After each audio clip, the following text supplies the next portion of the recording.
What's up, guys? We are back. Fitness Profit Multiplier, Anthony and Jimmy. Today, we're going to be talking about the most important part of sales prospecting for gym owners. This goes overlooked. No one talks about this. I was listening to our podcast before, Jimmy, and we say that a lot, but no one does this. No one talks about this because this is really, really important, but it's the most important part of the sales prospecting. And I'm super excited to go over it today. And so I come up with these ideas throughout the day on what can help gym owners. And I was so excited when I came up with this idea because I was like, no one talks about this. And this is exactly what they need to hear. This is exactly what people need help with growing their business. So excited for that. But guys, we started a Facebook group and we want to invite you to it. So this is our formal invitation to invite you to our Facebook group. So head on over to facebook.com/groups/micro gym profit mastery. I'll say that again. Micro gym profit mastery. Micro gym profit mastery. Head on over there. Join us. This is a formal invite to join us in our Facebook group where we're going to be putting together a hub of people, like-minded gym owners who want to expand their businesses and do it the right way and add 20K in profit. So head on over there, join our group, and we look forward to seeing you kind of on the inside. But yeah, Jimmy, the most important part of the sales process, man, what do you think that is? I mean, you know what it is, but I do know what it is. There are so many pieces to it, but when we talk about cold traffic specifically, right? Those pieces become so much more important. Each piece to the puzzle becomes so much more important because when you're getting referrals and you're getting, website leads and these kinds of things that are reaching out to you because they're aware that you are the solution to their problem already, it's much easier to close. It's much easier to have that conversation. It's much easier to go through the whole process. And a lot of these things are not nearly as important as they are when we're talking about cold traffic. So we have all these pieces to the puzzle, guys. Let's lay it out for you real quick. Opt-in, call, set the appointment, nurture to show for the appointment, close on the appointment, retain the member, right? That's the sequence, okay? And above that sequence of the lead coming through, they have to know, like, and trust you, or have copy and images that are good enough to get the stop the scroll and the click, right? So if we go all the way up to the top, it's stop the scroll, click, opt-in, call, book, then show, close, retain, right? That is the process. And when we're looking at cold traffic. The most important part of the process, which we're going to talk about today, is once that person opts in, because getting them to opt in is not the hardest part, as you may think it is. Right now, you may think, I just need leads. It's so hard for me to get leads, right? That's not that most complicated part, and we can help you design something that gets you leads, right? But before we flood you with leads, the most important part is the initial call, okay? That's what we're going to talk about today. The initial call is the most important part. that was such a letdown, man. We were building this thing up to be like this big thing, and you're like, yeah, it's the call. Like, that was so, you got to make it sound more like, come on, man. Now they're listening to this. They're not that excited anymore. They're like, the call. It's the call. And frustrated with my inability to create excitement with his voice. to be super excited about stuff. But as you guys know, if you listen to this long enough, I'm like more of a matter-of-fact analytical guy. So I kind of just like, this is what you got to do. This is the deal. That's what you're going to get with me, right? It's like, just do this. Just do this thing, right? Now, there's nuance to it and process. We'll kind of go into that process because we coach our team every week. We coach our teams every week, and we have sales training that you guys can opt in for twice a week to make sure that people are on point, on the ball, and are honing their skills on the phone, because that phone call is the first contact they have with your business and the first interaction they have with you that's really belly to belly, or as close to belly as we can get. And if you're running some sort of automated whatever that is, supposed to book people and book them into the meeting and blah blah blah, that's not the way our business operates. So I push back against people that are advertising that. Yeah, especially for high ticket, because we sell a high ticket product. Jimmy and I sell a high ticket product. Right. You can't rely on automation for a high ticket product. It's just not going to happen. So I just want to point that out there. And even the biggest, arguably the biggest juggernaut in our industry that sells a low ticket product, Orange Theory, they make tons of phone calls, guys. Tons of phone calls, right? So they figured out that in our service, we are a belly to belly service, right? The sooner you can get somebody to a belly to belly type of environment, the sooner you get them there in the sales sequence, the better it's going to go for you. So text message to phone call to in-person meeting, and then you're off to the races, right? It's not this automated thing where you're going to send them automated text messages and send them a scheduled booking link and get them to book and then not even have anybody talk to them. There's guys that claim that is the way that they do it. But it's very hard for me to believe, because I think they're leaving a lot of money on the table, right? In terms of the amount of legwork that has to be done by your team to get that call done and get that person through the funnel. Okay. So the phone call, Anthony, what are the biggest hangups that people have on the phone in terms of? They hate picking it up. They hate picking it up. That's the biggest one. So yeah, so just to kind of piggyback on what you just said, man, I mean, the most important part of the sales process is the phone call, because if the phone call is done correctly, it will set up the subsequent meetings after that to be non-objective, meaning that you won't have objections. If you're getting objections on the later stuff, that means that you didn't do a good enough job on the phone call. And if you look at kind of the metrics in the business, if you go in there, and this is something that we do with all of our clients, is that you go in there, we kind of look at what's going on. We look at their percentages of numbers. Everything always tricks back to the first initial phone call. Because if the first initial phone call doesn't go well, people are not going to show up for their appointment. If they're not showing up for their appointment, then that means you don't have an at-bat to sell them. So the phone call is extremely, that's why I was so excited to talk about this today, important to nail down. Having your framework for that call, learning how to build rapport, learning how to throw in a third-party verification story in there, learning how to weave in and out of objections on those calls is so important, because the goal of the phone call is to take someone from a cold lead who's never really heard about you, heat them up, warm them up, get them drooling to come in to talk to you for you to help them solve their issue. If you don't do a good job on the phone, they're going to put it off. They're going to say, oh, it was okay. I don't know if I need this right now. You have to make them drool on the phone to come in to know that you're going to solve their issue. And there's a lot of things that we can go over on the sales call initially that's so important. But again, if there's anything that you could practice all the time, and we kind of did an episode on investments, but investing time into practicing that initial phone call will improve the other metrics of your business. It will improve your show up rate. It'll improve your buying rate, your close percentage. All of that stuff will improve. It can even improve your retention rate. If you do it correctly, it will set up the whole process. Yep. 100%.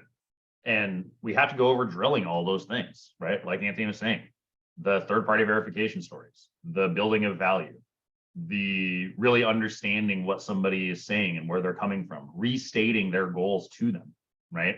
There is a structured process to the way that a phone call goes, and you have to build that structure that works for you, but you also have to drill that structure with your team on a regular basis and modify that structure over time to get a better closing percentage or a better booking percentage out of those calls.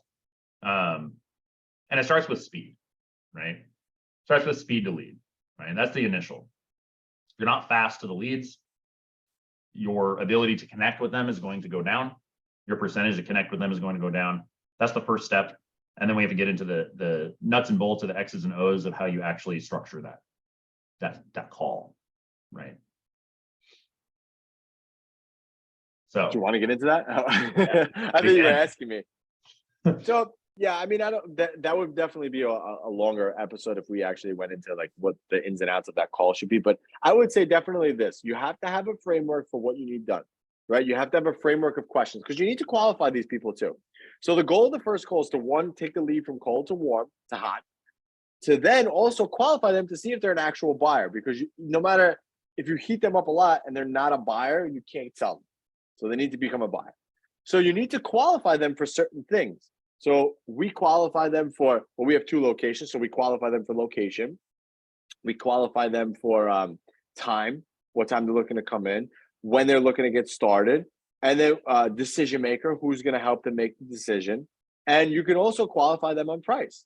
And your framework can always change. That's the thing is that, and I was explaining this to my head salesperson the other day. It's like, don't be afraid to add stuff in or take stuff away if it's not working. If it doesn't flow with how you're speaking, take it out, put something else in, figure it out. Play with the framework constantly to get it to flow much better.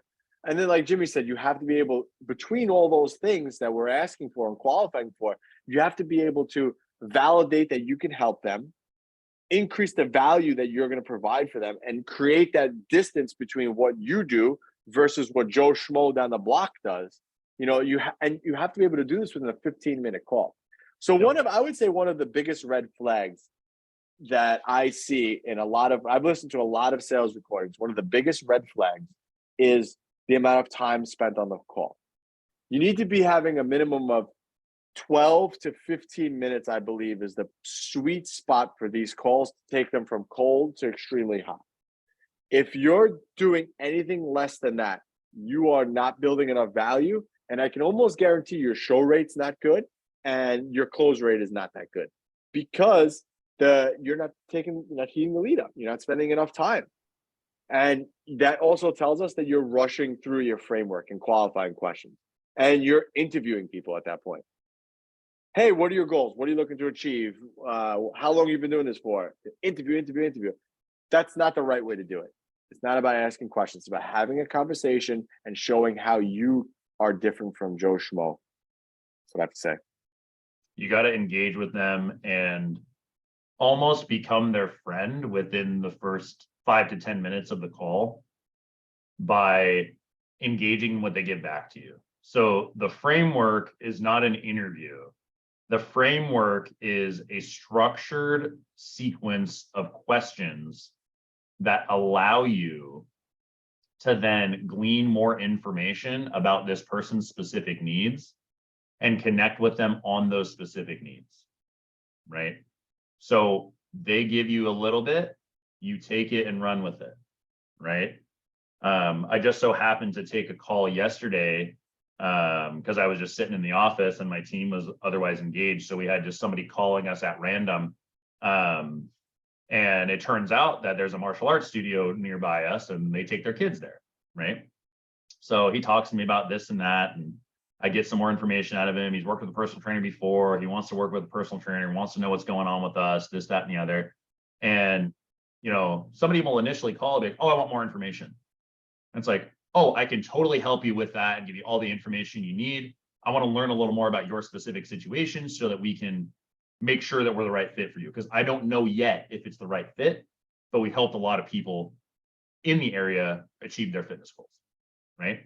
And that sets the tone for the conversation to then push it down the path of, well, he told me that his son goes to this martial arts studio. And then I'm like, oh, haha, that's great because that's pretty convenient for you. Like, because you're right here and you could come in the evening when you drop your kid off. When's the next time you're dropping your kid off at the martial arts studio? We can get you in for a consult. Like, these kinds of things where you become their friend and you kind of joke with them about their life situation and what's going on with them throughout that conversation and become a conversationalist. It's not about an interview. It's not about, oh, well, my boss told me that I need to, like for our situation, my boss told me that I need to ask these questions. So I need to ask these questions and that's all I need to do. And then I'm moving on. No. And if you're doing these calls yourself as an owner right now, because you probably are, if you're listening to this, you're probably doing a lot of that. If you're doing these yourself, it's like you ask those questions to start to create a conversation with this person about what they need and what you do to help them and get them booked in for the appointment. That's the goal. You're going phone call, the goal of the phone call, connect, get that know, like, and trust out of that client, and then get them booked and have such a good call that they don't want to miss that appointment, that they're really excited to come in and see you, right? That's the crux of it. Yeah, and I say this all the time, especially on the sales training that we do, but the goal of the call is to get them to the next step. The goal of the call is not to sell them personal training. The goal is just to get them to the next step. And I think that by looking at it like that, it makes it a lot easier for you to kind of digest it and, okay, I'm just selling them that. So in other words, let's say someone gives you an objection about price, which everybody does most of the time. They don't know how much it is, whatever it is. They give you an objection on price. Well, Mrs. Jones, look, the next step, you'd come in, you'd meet with me in person. We could really dive into your goals in a lot more detail. The next step is free. You're not wasting my time. Why don't you just come in and sit with me and we could talk a little bit more in depth about everything going on and we could see if we can truly help you out. How's that sound? And more than likely, she's going to come in because it's free. So even if she has an objection on price, it's free. So you can get her to come in. So your job is to sell the next step in the meeting. That's it. That's your next job. Sell the next thing. Don't overlook it. But yeah, I mean, I would say one of the biggest like roadblocks people have is just trying to get through the framework. And this is what we help gym owners with, creating that framework and understanding that process and how it works and what to say when. And this is why it's so important to drill it. But if you had to practice anything, I would say spend a lot of that time practicing that first initial phone call, because that phone call, like we said, if you do it wrong, you're just not setting yourself up for failure. Or worse is you think you're doing it right and you set an appointment and the people don't show. That's worse, because you were nice and they were like, oh, this person's really nice. I don't want to disappoint them, so I'm just going to book the next step, and then never show up.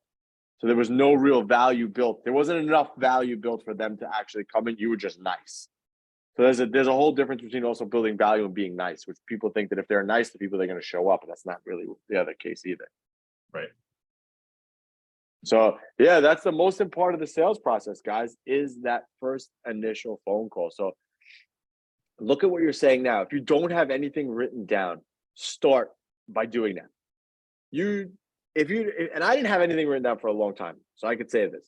But if you didn't have anything written down, think about, okay, I'm going to hire a salesperson. What is my salesperson going to say? Because they're not going to say the same things you're saying. So start out by figuring out the flow of your conversation, what you're currently doing.